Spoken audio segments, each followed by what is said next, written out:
Welcome back. This is Zengo MD, and I've administered botulinum toxin for 19 years. I've trained hundreds of providers of all skill levels. I visited dozens of med spas and doctors' offices for training and seen how they operate behind the scenes. I've seen many patients who ask me to fix a poor outcome done by another provider. Everything in this video is very true and real. This is what the med spas don't want you to know about what can go on behind the scenes, either intentionally or unintentionally, which ends up giving you a poor outcome and waste your money. Botulinum toxin is one of the most predictably successful treatments in aesthetic medicine. So when something goes wrong, there's almost always a reason. And these reasons include mishandling or importing the botulinum toxin, high volume reconstitution, wrong placement, dose too high, poor design or risky areas chosen, icing the treated area, imprecise injections, and finally the dishonest and fraudulent watering down of the material. Please note also the rest of the way that whenever I mention the words Botox, Dysport, Xeomin, and Jeuveau, these are all respective trademarks owned by their manufacturers. So Botox should be refrigerated as it loses potency rapidly when at room temperature. Does your provider walk into the room with it in hand cold from the refrigerator? Or do you often see the botulinum toxin on the counter when you arrive in the treatment room? That could be mishandling in the office setting, and it's easy to avoid. Just simply refrigerate it between every treatment.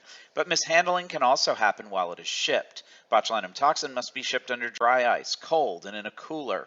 When it's ordered directly from the manufacturer, it gets to you the next day. Yet many med spas lack a proper medical director who's authorized to order botulinum toxin directly from the manufacturer, so they must order it from an overseas importer, possibly Canada or even cheaper from Russia. However, it's unlikely that the toxin makes that long trip while remaining chilled to the proper temperature. Here's a story that appeared the day before we made this video about Botox being smuggled in from China without proper temperature controls. I mean, it was labeled as leggings, and last I checked, leggings are not shipped on dry ice, right? And there are dozens of international shippers that will ship from other countries to med spas in the US, and the Botox never arrives cold. When one of these is shut down, another one just pops up. Here's another story from 2015 when counterfeit Botox was seized by the FDA, with the differences in the labeling shown here compared to the proper legitimate substance.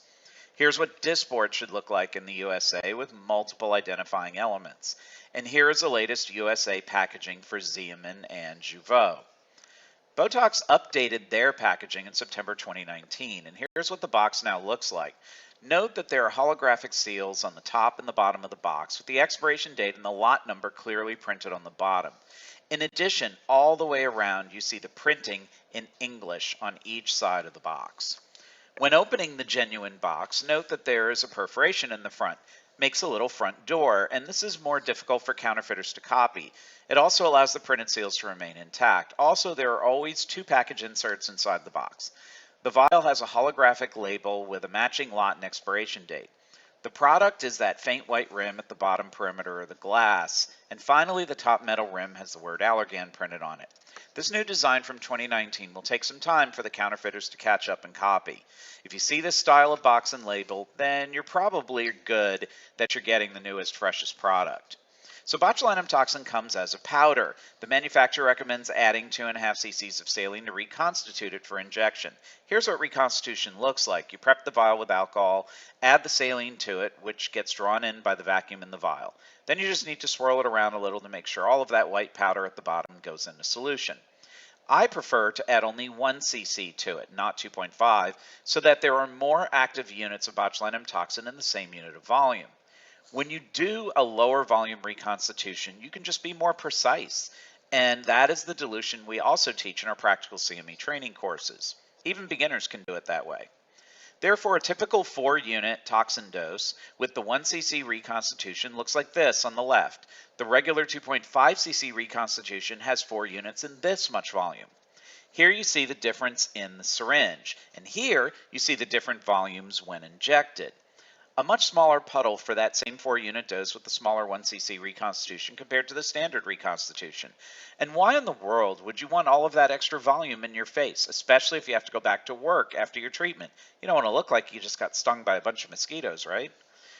What you just saw is that the smaller volume makes a puddle of only around 7 millimeters in diameter, but the larger volume makes a puddle about 11 to 12 millimeters wide for the same number of active ingredient. So far, none of this is a ripoff until you try to cram all of that volume into the right muscle. Here's the corrugator muscle that causes the 11 lines in the central brow. This study shows that that muscle is around 9 millimeters wide. And remember, if the botulinum toxin is not injected directly into the muscle, it won't work. A 4-unit dose at the 1 cc reconstitution placed correctly would look like this. Great coverage for the corrugator muscle. But that same 4-unit dose at the standard 2.5 cc reconstitution looks like this, around 12 millimeters wide, and therefore even a perfect injection in the center of the muscle will have some spillover into muscles that we did not intend to treat. This can lead to an eyelid droop or a low brow appearance. Look at what happens over here when that more concentrated solution is injected a little bit off center. The dose still stays completely in the proper muscle. But what happens if the more dilute botulinum toxin is injected a little off? Around 50% could miss the intended target and create a low brow or uneven look. This is what makes no sense to me. The courses taught by nurses to other nurses almost universally recommend the higher dilution. And without full identification of the center of each muscle to be treated, therefore these inexperienced injectors are doomed right from the start. The next rip-off item is when the dose is too high. In our Save $50 off botulinum toxin video, we go over dosing parameters for each of the major areas. But many providers try to talk patients into getting more with the promise that they will get better or longer lasting results. This is just not true. More is not better. The excess simply gets washed away into the bloodstream. There's only so many nerve endings to take this stuff up. Look at this graph of how a muscle performs with too little botulinum toxin, the right amount, and too much over 4 months. With too little, you often don't get the full blockade of the muscle, and the duration may only last 1 to 2 months. In comparison, here is the perfect dose. Good, constant 3 months of full blockade and slow wear off in month 4. Too much, and you gain almost nothing. No better blockade or duration, especially compared to the increased cost. And if you dose too much, you run the risk of that extra volume finding its way into an unintended muscle, so you pay more, and all you get is a higher likelihood of side effects. The next way you can get ripped off is in poor design of the treatment, or offering to treat risky areas of the lower face that have a lower likelihood of success. Many providers try to pump up the perception of their skills by calling these lower face areas advanced. But there's nothing advanced about them. They're simply risky and unpredictable. Unless these areas have worked for you in the past, don't get oversold on these areas. And by the way, it is common for providers to use botulinum toxin antibodies as an excuse for a poor outcome. But there is no way to prove it, and at least according to this study, no antibodies affecting treatment were found in over 900 patients. Antibodies are an excuse for poor technique and use of inferior, imported, or poorly handled toxin. Don't let them convince you of that and then charge you for another treatment with a different toxin that then might have been handled correctly this time around just to, quote, prove their point. It's always bad form to blame the patient. That's not something I learned in 8 years of medical school and residency. Yet a lot of these injectors love blaming the patient, and they use antibodies as a way to hide their own bad treatment. Next, never let someone ice the area after treatment, nor should you ice the treated area at home. The pain from a botulinum toxin injection done properly is minimal, and studies show that a cold muscle at the time of treatment or in the hours after will reduce the uptake of the toxin into the nerve ending and could increase the amount that gets washed away into your bloodstream.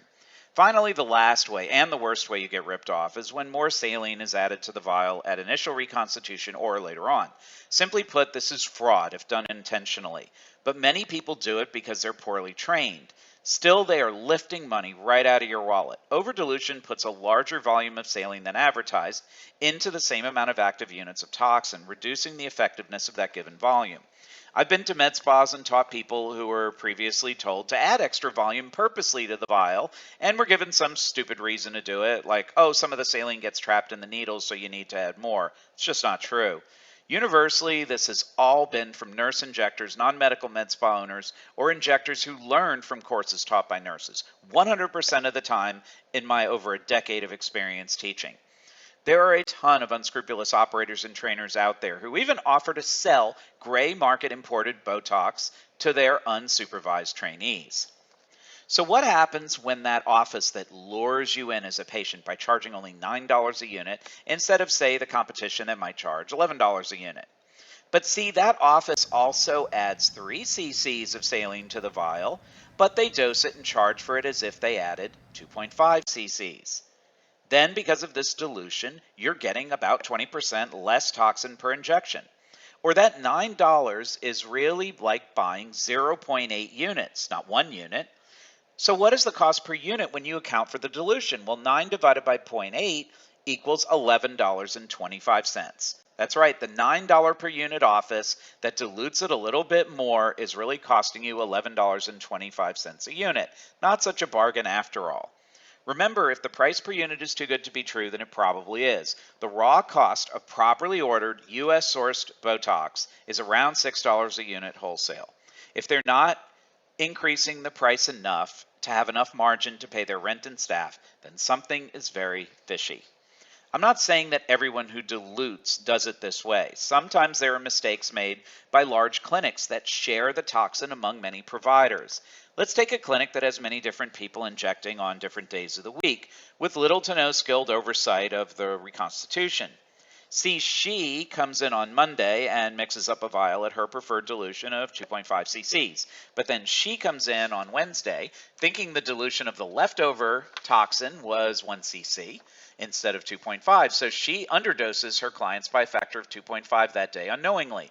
Then injector number 3 comes in on Friday, does a 1 cc dilution on a new vial, but then gives herself 20 units out of that vial during her lunch hour, then adds another 1.5 cc's of saline and tells people who work on Saturday that it's a full vial with 100 units and 2.5 cc dilution, despite the fact that she swiped 20 units already. It's a mess. Too many cooks in the kitchen, and you never get the best results or the best value. So how can you protect yourself from these ripoffs? Well, first, if the provider does not award points or participate in the manufacturer reward programs, like Brilliant Distinctions for Allergan, Experience for Mertz, and Aspire for Galderma, then they're probably not ordering genuine product. Avoid these clinics who say that they give you more savings from a lower price than by awarding points. See, they can't award the points if they don't have the lot number of the genuine product in order to do so. So these reward programs are there to keep providers honest and help you identify honest providers, or at least providers that buy the toxin from the proper manufacturer. 2, look at the box and the vials yourself. Do you see anything written in a foreign language? Ask to see the box. Just tell the provider you're curious. Number 3, you can ask in advance if they can reconstitute the vial in front of you. If not, then ask when it was reconstituted and what the volume was. And if they use anything but a 1 cc reconstitution, ask why not, because there's no advantage. And your provider should really put you through the motions, meaning they should be working hard by having you flex and relax your muscles to find the exact center of each muscle that is contributing the most to your wrinkles. Because if you miss the muscle, even by a millimeter, that can result in the treatment that won't work or last as long. Did the provider carry the toxin into the room with them from the refrigerator, or was it already sitting there at room temperature? That's another warning sign. And finally, refuse any chilling of the area before or after the injection. And look, if you're watching this and you work at a clinic like this, then go find a job somewhere else. Life's too short to cheat your own customers. I would have all the respect in the world for any patient who took an interest in any of these points. But if you ask at your next appointment and the provider or staff member gets defensive, doesn't want to show you the vial, or doesn't want to reconstitute it for you, then maybe you've probably heard all that you need to. Look, I play it straight because that's worked for me for 19 years and over 300,000 units injected. I never understood the short-sightedness of someone who would try so hard to acquire a new patient only to rip them off and potentially lose that repeat business. The hardest thing to do is attract a new patient. It's easy to keep them if you do a good job and you give them a good value. However, many non-medical med spa owners and many brand new injectors, weeks out from a class where they were told to water it down, just don't know any better. Therefore, it's up to you, the patient, to do your homework. Well, go ahead and check out our other videos, both on botulinum toxin and other services, and subscribe today.